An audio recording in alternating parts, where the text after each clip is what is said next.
కుంభకోణం బయటపడ్డది. మళ్ళా సీతారామ ప్రాజెక్టులో భారీ కుంభకోణం. గత బీఆర్ఎస్ సర్కార్పై డిప్యూటీ సీఎం బట్టి మంత్రి ఉత్తమ్ ఫైర్. 1552 కోట్ల అంచనాలను 23,000 కోట్లకు పెంచారని చూసుకో. 15,052 కోట్ల రూపాయలతో అయిపోయే పనిని 23,000 కోట్లకు పెంచారు. 20,000 కోట్ల కుంభకోణం జరిగింది సీతారామ ప్రాజెక్టులో. ఒక్క సీతారామ ప్రాజెక్టులోనే 20,000 కోట్ల కుంభకోణం. ఏం చేయాలి మరి? ఈ కుటుంబాన్ని చెప్పు తీసుకొని కొట్టకపోతే కేసీఆర్ కుటుంబాన్ని ఏం చేయాలి? తెలంగాణ జనం నిజంగా మీకు దమ్ముంటే ఇప్పటికి ప్రజలు మీ వైపే ఉన్నారనుకుంటే గన్మెన్లు లేకుండా జనాలలోకి రారిస్తున్నాం. ఒక్కసారి 1500 ఎక్కడ, 1500 కోట్లు ఎక్కడ, 23,000 కోట్లు ఎక్కడ? ఈ 23 కోట్ల రూపాయలు ఎక్కడికి తెచ్చిరు?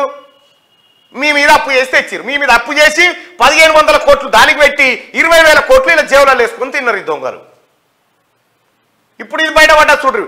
ఒక్క సీతారామ ప్రాజెక్టులోనే 23,000 కోట్లు అంటే దాదాపు 21,000 కోట్ల కుంభకోణం జరిగింది.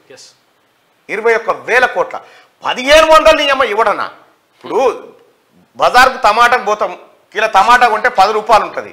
పెరిగితే 11 కావాలి, 12 కావాలి. ఏమో కిలో టమాటా 1000 రూపాయలు అవుతుందా? ఏమన్నా ఇక 1000 చేసిరు. ఎటువైనా ఈ పైసలు అంటే మింగిరు. మొత్తం వాళ్ళ బొక్కసాలల్లో వేసుకున్నారు.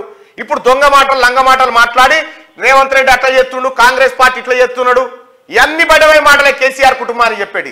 తెలంగాణ ప్రజలారా, వీళ్ళ భాగవతం అంతా బయటపడుతుంది కాబట్టే, వీళ్ళ లెక్కలన్నీ బయటికి వస్తున్నాయి కాబట్టే ఇప్పుడు కాలుగాలిన పిల్లి లెక్క ఎగురుతా ఉన్నారు.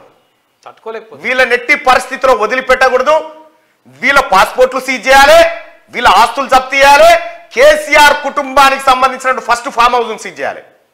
600 ఎకరాల ఫామ్ హౌస్, జన్వాడ కాడ ఓ ఫామ్ హౌస్, కంది కాడ ఓ ఫామ్ హౌస్, అజీజ్ నగర్ కాడ ఓ ఫామ్ హౌస్. ఈ ఫామ్ హౌస్లన్నీ సీజ్ చేసి వీళ్ళ ఆస్తులు జప్తు చేసి విచారణ చేయాలి. టీఆర్ఎస్ భవన్ కు తాళం వేయాలి. ఫస్ట్ వీళ్ళ టీఆర్ఎస్ భవన్ పార్టీ ఆఫీస్ లేడెడ్ ఉన్నాయో ఇవన్నిటినీ జప్తు చేసి అర్రాస్పాట పెట్టాలి. వచ్చిన పైసలతోని అప్పు కట్టాలి. విదేశాలలో కూడా ఆస్తులు ఉన్నాయి ఇంకా.